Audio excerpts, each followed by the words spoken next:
والله الضابط العراقي عداني يقول له انزل، اطلع يعدي بالسياره لحد العلم السعودي.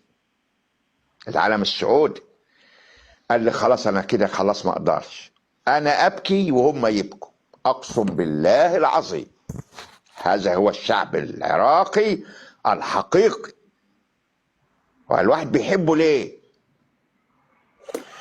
اولا عارفين عدوهم، وكان اغلب الجيش العراقي عارف ان عدوه مش الكويت، وهو جه هنا غلط، ودي شهاده هتحاسب عليها قدام رب العالمين.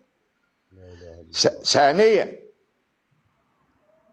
ان احسن الي وانا عابر سبيل واخواتي فعلا حسسوني ان انا داخل على ناس عرب زيي، واحسنوا الي وما اساوش ليا، وشربوني واكلوني الحاجات البسيطه المتاحه عندهم،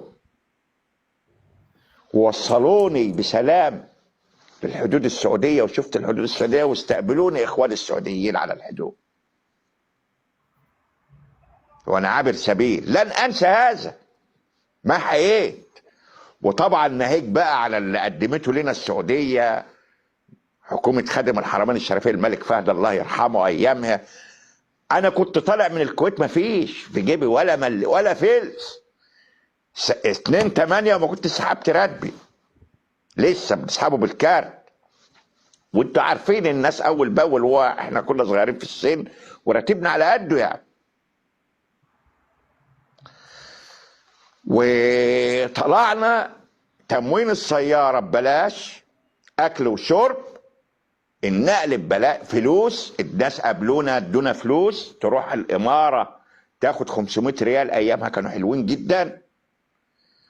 اضافه للاكل والشرب، ناس كتير عزموا علينا وعملوا وخلوا يعني.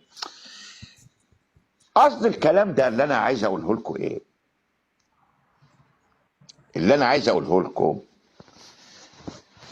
ان العرب عرب وصلت